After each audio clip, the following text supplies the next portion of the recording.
Wir haben eingekauft und wir haben dieses Mal auch die Otter gekriegt. Ja, die hat es letztes Mal schon gegeben, waren aber dann aus.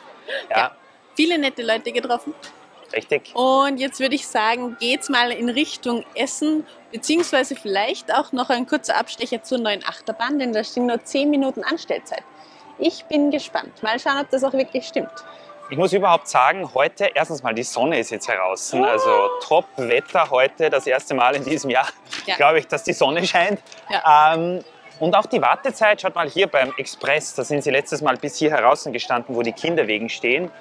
Hier beim Ninjago Flyer wird angegeben 5 Minuten. Ja, ich kann mir vorstellen, dass man da schon ein-, zweimal mehr, die Bahn be- und entladen muss als Mitarbeiter, bevor man dann drankommt. Ja. Aber heute auf jeden Fall nicht so voll, wie es jetzt die letzten Male schon mal war. Und das freut uns natürlich. Noch mal was Gutes. Und wie gesagt, laut App ist die neue Achterbahn mit 10 Minuten Wartezeit beziffert. Und das wäre natürlich heute mega, wenn wir da endlich mal fahren könnten. Man darf zwar auf der Bahn nicht filmen, aber ich glaube, da wären wir auch viel zu nervös dafür. Aber gut, ja. Stimmt. Ja. Die Kids sind schon wieder auf den Ritterpferden unterwegs. Ich bin gespannt, wann Tim das erste Mal mit diesen Pferden mitreiten wird. Ich glaube, das wird schneller gehen, als dir lieb ist, liebe Rita. Und Christoph wird weinen, weil er nicht mitreiten darf. Ich kann mich noch an den Moment erinnern, als wir uns dort mal angestellt haben, also bei dieser Ritterturnierbahn. Ja. Und dann wurden wir leider, als wir kein Kind mit hatten, weggeschickt. Ich habe mich dann noch als Kind auszugeben versucht, aber es hat nichts gebracht. Wir wären auch mit Kind weggeschickt worden, nur das Kind nicht. Ja, mit Tim dann, wobei ich glaube ich auch nicht mitfahren darf, sondern nur Kinder. Ja. Mit dem Drachenrennen würde ich auch gern wieder mal fahren. Der zischt hier gerade durch. Ist auch eine Bahn, die wir seit der kleinen Tragödie letztes Jahr nicht mehr betreten haben, weil die Wartezeit immer zu hoch war. Speziell dann im Herbst und auch jetzt.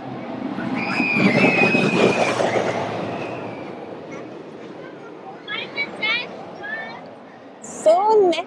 Immer wieder schön anzusehen. Ja. Ihr seht, Rita ist glücklich, also sind wir es alle.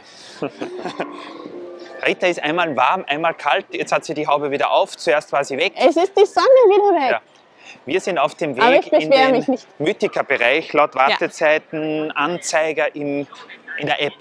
10 Minuten, das wäre ja zu schön, um wahr zu sein. Jetzt legen wir mal einen Gang zu und hoffen, dass die Bildqualität und der Stabilisator noch gut genug ist. Was ist heute dein Eindruck hier, Rita? Sehr, sehr angenehm. Ja. Ich muss sagen, es ist wirklich sehr nett. Es waren ja einige Leute beim Eingang, die sich angestellt haben, direkt um 10 Uhr. Da, dachten wir uns schon, dass da einiges los sein wird, aber es geht, es ist okay.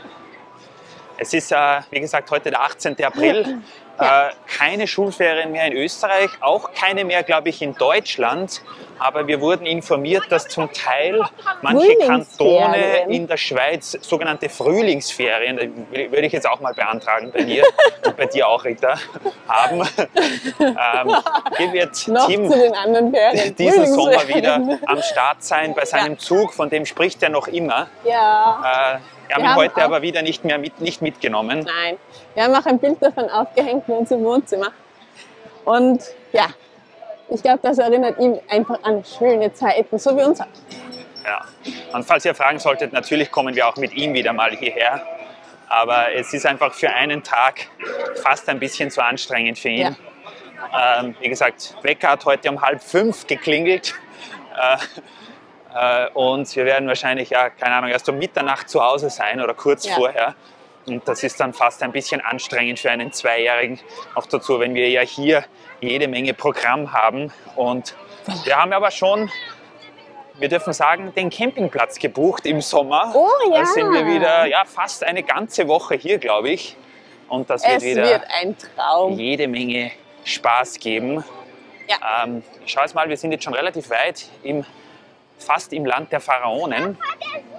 Ich sehe die neue Achterbahn aber nicht fahren. Wir haben schon gehört von euch, sie ist teilweise ausgeschaltet gewesen. Der Mythica Themenbereich macht auch, glaube ich, erst immer um 11 Uhr auf. Also wenn das jetzt der Fall ist, ich glaube, dann beginne ich jetzt dann mal zum Heulen. Irgendwie immer, wenn ich fahren will. Dann geht es ab zu Johnny Thunder und der Tempelexpedition. Da sehe ich auf dem Warteschild 5 Minuten. Übrigens beim großen Achterbahn Drachen, Feuerdrachen, bei der Feuerdrachenbahn. Noch ein bisschen durcheinander. Ja, weil ich es nicht gewohnt bin, dass du mit mir hier bist, Rita. Oh. Schon zu lange her. Er wird nervös. Es wäre wirklich nichts. Wollte ich sagen, 15 Minuten Wartezeit laut App und ich glaube, das kann auch stimmen, denn da sind viele Leute gleich durch reingegangen. Ja. Und wir schauen also, jetzt noch. Für uns wäre es ja hier Premiere, diese neue BLM oder B&M, jetzt weiß ich die Marke nicht, Wing Coaster. Ja. Ich gehe jetzt noch für kleine Lego-Bauer, denn ich bin nervös. Okay. Und dann geht's runter. Und dann nichts wie rein ja. In den Mythica-Themenbereich. Wir stehen jetzt hier schon eine Zeit. Wir wollten einen coolen Shot für euch machen, wo Rita hier vor dem Schild steht und da kommt die Achterbahn um die Kurve. Ja. Jetzt fährt sie gerade wieder nicht. Dann gehen wir, oder? Ja, ich würde sagen, nichts wie rein in den Themenbereich. Ja. Wo ich glaube, heute das erste Mal ist, dass wir hier mal in aller Ruhe uns erstens mal umschauen können. Nein, können wir nicht, wir müssen zur Bahn. Okay, ja, gut, wir müssen nicht. Die Bahn, die wir ja schon des Öfteren besteigen wollten, aber ja, leider nicht möglich war aufgrund der Wartezeiten. So, der Wartebereich ist hier jetzt also überdacht, das ist neu. Also ich glaube, diese Planen haben sie jetzt erst aufgestellt. Gute Idee auf jeden Fall für Regen und auch für Sonne. Und ja, wir schauen jetzt mal rein in den Wartebereich, von dem wir bis jetzt ja auch nur Fotos zu Gesicht bekommen haben.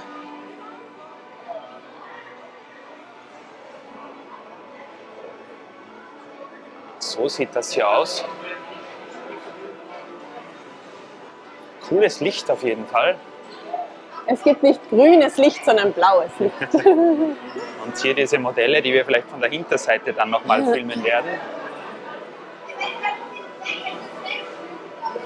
Mit Video vom Bau der Bahn.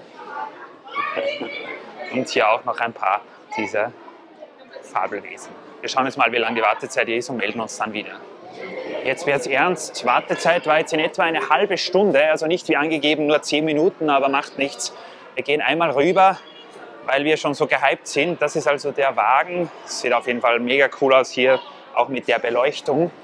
Und ja, jetzt sieht es so aus, als wären wir dann gleich dran. Bin schon gespannt, wo wir sitzen. Rita, wie ist der Puls? Soll ich mal messen? Und hier fährt sie raus.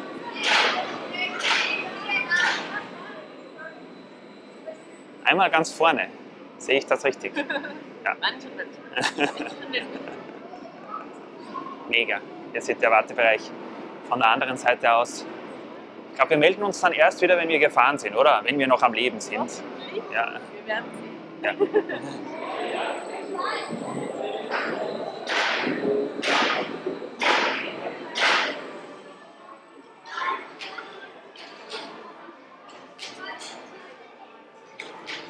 A few moments later. Wir haben ein Beweisfoto, dass wir da mit der neuen Achterbahn gefahren sind. Das erste Mal, das erste Foto. Und ich glaube, also ich würde sagen, auf jeden Fall laut Foto hat es sichtlich Spaß gemacht. Echt eine coole Achterbahn. Ich bin noch nie mit einer gefahren, wo die Füße in der Luft sind. Aber echt cool. Und was auch cool ist, dass sich das extrem langsam, auf jeden Fall gefühlt langsam dreht. Also es ist richtig, richtig cool. Und ich glaube für jeden fahrbar. Ich glaube sogar die Drachenachterbahn ist schlimmer als die. Also mir hat sie auch sehr, sehr gut gefallen. Ist eine wirklich coole Bahn. Ja. Zweimal Überkopf. Legt sich sehr geschmeidig in die Kurve rein. Ja. Ich weiß gar nicht, wir haben es nicht kontrolliert. Ich glaube, die Haare sind ein bisschen durcheinander. Aber das macht nichts. Wir haben jetzt insgesamt etwa eine halbe Stunde gewartet. Aber ja. Es zahlt sich definitiv aus, hier mal mitzufahren, speziell wenn jetzt die Wartezeiten vielleicht, naja, Richtung Sommer weiß man es nicht, aber vielleicht nicht mehr ganz so lang sind, auch wenn das Wetter wie heute jetzt nicht ganz so schön ist. Ja. Und Also auf jeden Fall eine Fahrt wert. Der Bricks Go Wild Fahrbericht würde auf jeden Fall eine Empfehlung für diese Bahn abgeben. Ja. Und ja, wir sind immer noch begeistert, Rita genauso, von diesen coolen Fabelwesen hier. Definitiv. Wir schauen jetzt noch zu der Crea Zone, ob es da irgendwas Spezielles gibt oder ob man da einfach nur Lego bauen kann. Und dann würde ich sagen, gibt es jetzt einmal was zu essen. Es ist zwar erst 11:30, aber Rita will schon futtern. Ich bin um 4:30 aufgestanden. Ja, richtig. Oh, es ist schon 12, Verzeihung. Okay, dann ist jetzt natürlich Essenszeit. Schauen wir noch schnell hierher. Hier gab es ja so ein Tier zu bauen an den Öffnungstagen, also dieses Einhorn. Jetzt sieht es hier nach klassischen Bautischen aus. Ja. Und dann kann man sein Meisterwerk hier hinten an die Wand hängen. Ach ja. Sehr, sehr nett. Hier die Mythica Crea Zone. Ja. Dann auf zum Essen.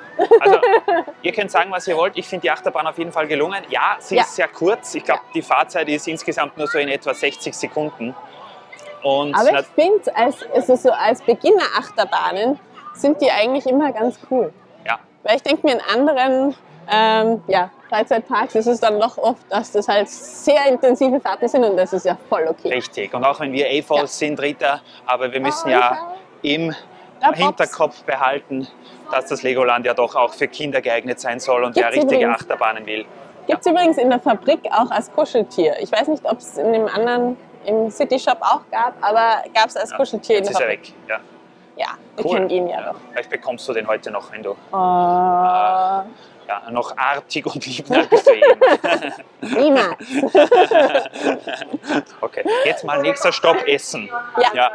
Sehr angenehm und sehr cool heute hier im Legoland, gefällt mir gut. Ja. Rita konnte sich schon nicht mehr zurückhalten. Wir sind heute im Ritterschmaus. Einmal haben wir das Feuerdrachenmenü. Einmal, ich habe das Kids-Menü bekommen, obwohl ich das gar nicht bestellt habe. Eigentlich habe ich das bestellt, aber gut. Und einmal die Ritterlanze hier im Restaurant zum Ritterschmaus. Und ihr seht, wir haben den 20% Gutschein von der Jahreskarte hier für dieses Restaurant hergenommen. Insgesamt 24,08. Schreckt mich jetzt nicht, also Mahlzeit. Außerdem will Rita das Ambiente des Feuerdrachen genießen, der hier jetzt gleich wieder seine Runden ziehen wird. Rita ist gut abgespeist und abgefüttert und jetzt zur Verdauung machen wir eine kleine Runde durchs sagenumwobene Miniland. Neue Schafe entdeckt, oder sind sie neu? Ich weiß es nicht, aber auf jeden Fall glänzend. Und auch einen neuen Zug entdeckt, da hinten. Er fährt zwar nicht, aber er ist sehr schön. Man hört ihn auf jeden Fall, oder ist das was anderes? Ah, jetzt ist es aus. Ja, das ist was anderes. Aber egal.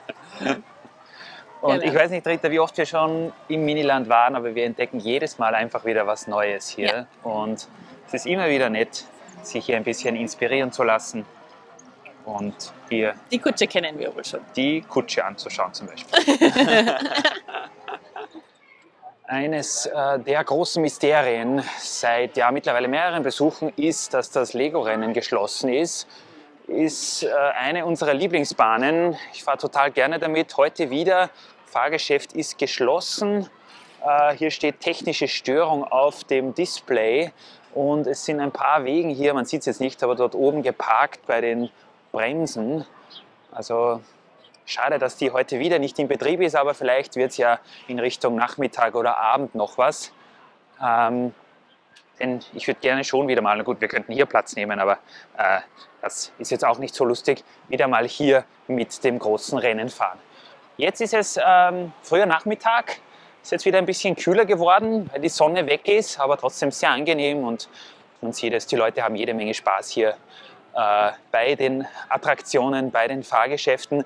Ich weiß jetzt nicht genau, was der Plan ist, aber so wie ich Ritas doch sehr entschiedenen und nach vorne gerichteten Schritt hier interpretieren darf, ist sie auf dem Weg, oder sind die beiden, Rita und Jürgen, auf dem Weg ins Outlet, wo wir ja letztes Mal, ich drinnen war, aber sie nicht, weil es am Familientag nicht offen hatte.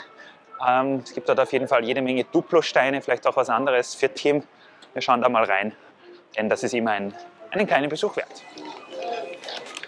Legoland Outlet, Öffnungszeiten jetzt 11 bis 17 Uhr. Das hat sich ein wenig geändert. zu früher. Und genau, ich wollte gerade sagen, hier hat es letztes Mal einige Sets in diesem B-Ware-Regal gegeben. Dieses Mal Köpfe.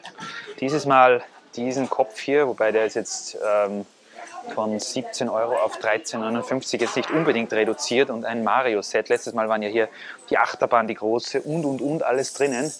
Und Rita, was sagst du? Du stehst heute das erste Mal hier vor den ganzen Super Mario und Harry Potter Merchandise. Ich glaube, dass diese Lichter ganz gut ankommen. Habe ich jetzt schon öfter gelesen, dass die Leute die gerne hier kaufen.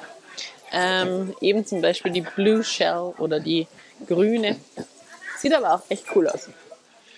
Ist zwar jetzt für mich nicht unbedingt der Grund, warum ich ins Legoland fahre, dass ich ein Super Mario Licht kaufe, kann aber wohl sein. wir sind natürlich große Fans und ja, würden auch gerne so ein Licht haben. Ja. Was haben wir hier heute setmäßig? Aha, wir haben die Bücher von unserem Freund HP. 24, naja, die haben wir jetzt letztes Mal um, glaube ich, 14 gekauft. Ja, aber ich glaube, die gibt es jetzt nicht mehr lange, oder? Sind aus, ja, weil es ja diese Banner gibt, diese Hausbanner. Ja. Dann jede Menge an Super Mario Monkey Kid, was ich noch immer sehr interessant finde, denn die sind ja eigentlich ja exklusiv nur in den Lego-Shops und online erhältlich. Friends, das ein oder andere City-Set aus Stunts und Minions. Dem Wildlife Rescue und genau, was ich sehr interessant finde, Minions. Die haben wir ja fast gar nirgends gesehen, weil die, ja, dadurch, dass der Film ja irgendwie so verspätet dann erst kam, ist das irgendwie leider sehr untergegangen. So, Rita ist jetzt hier am Start und ihr habt uns ja auch geschrieben, einige von euch interessieren sich für die Duplo-Tiere, die es hier gibt. Ja, Rita, habe ich extra für dich heute schon bauen lassen und war in der Hoffnung, dass du das sehen wirst. Ja, ich war noch nicht hier, du hast mich ja die ganze Zeit verfolgt. Ja, das konnte nicht hierher. Einige von euch haben uns geschrieben, sie würden gerne die Duplo-Tiere sehen, die es hier gibt, und diesen Wunsch erfüllen wir natürlich gerne. Das ist von dem Set, wo der Hund und die Katze miauen. Ich muss sagen, sie haben schöne bedruckte Teile. Auch hier 100 Gramm für 3,99 €. Ich weiß nicht, inwieweit sich das auszahlt, dass man das auch verwendet als Unterbau für irgendwelche Konstruktionen. Richtig cool, das von der Waschanlage. Ja, auch Lastwagen, Rennauto. Die muss man extra bezahlen. Da kostet zum Beispiel so eine Autokarosserie 6,99 € und ich glaube ein Unterteil auch 6,99 €. Ja. Was ich total cool finde, was ich glaube, ich mitnehmen werde, was ich letztes Mal dann vor lauter Filmen vergessen habe, ist dieser Anhänger hier. Ich glaube, den werden wir einmal nehmen. Doppelachser, total cool. Und jetzt sind wir bei den Tieren.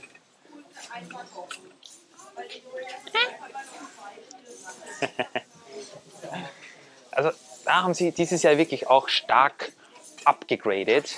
Ja. Manchmal, ich glaube, die Tiere sind da drüben, oder? Kann das sein? Ja, wir sind jetzt vorbeigegangen, ohne sie zu filmen, aber egal, wir kommen nochmal zurück. Hier auch wieder total eigentlich nice bedruckte Teile, genau, wenn man, ich weiß jetzt nicht, wie viele Duplo-Bauer unter euch sind, aber da kann man schon was machen. Und was ich auch ganz nett finde, ist, wenn jemand zum Beispiel einen Duplo-Zoo baut, diese großen Bäume hier, die sonst nur bei den Zoosets vorkommen, nummerierte 2x2er Steine. Und ja, drehen wir mal um und schauen zu den Tieren, würde ich sagen, Rita. Oder ich schaue mal nach hinten, da ist nämlich gerade nichts los. Ist dein Mikrofon überhaupt an? Ja, natürlich. Immer doch. Nein, das ist bei dir nicht so sicher. Also, wir dürfen präsentieren. Rita. Ja. Pferdchen. Pferdchen, Giraffen. Übrigens, Tim ist auch ein großer Giraffen-Fan. Dann dieses Rehkitz. Hier mit Geweih, Hirsch, großes Pferd. Ein Hippo. Nilpferd. Ist der cool. Die sind auch, die großen sind bei 4,50 und dann gibt es auch noch welche für 6,50. Elefant, Babytiger, großer Tiger. Babybär. Großer Bär. Richtig nett. Löwe. Babypanda, großer Panda. Also natürlich, wenn man da jetzt einmal alle Tiere kauft, sind die jetzt nicht unbedingt günstig. Ist das süß? Ist das nicht? Ich glaube, das ist bei Tiere, lass mich raten, Tiere Asiens oder so dabei. Aber da gibt es tiermäßig dieses Jahr echt eine geile Auswahl, muss ich ganz ehrlich sagen. Und ein Krokodil. Ist das nett? Ich bin ja schon gespannt, ob es diesen Tukan auch mal gibt, weil den gab es auch in einem Set, aber das haben wir nicht. Ja. Das hätte ich auch noch gern. Mal schauen. Und die sagenwobene Ziege, aber leider nicht von Lego, sondern von Duplo. Ja. Schauen wir noch, was in diesen Wühlkisten drinnen ist heute. Oh, hier.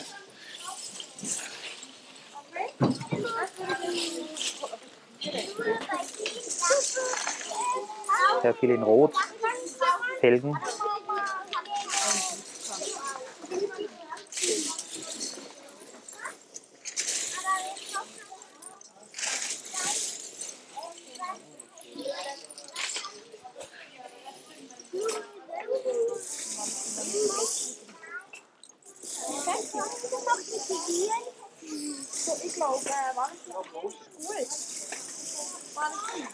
Hier der Preis, wie ihr vielleicht wisst, 6,50 für 100 Gramm. Also etwas billiger als in der Fabrik, wo ja 100 Gramm ungefähr 10 Euro kosten. Heute hat schon was gefunden, glaube ich.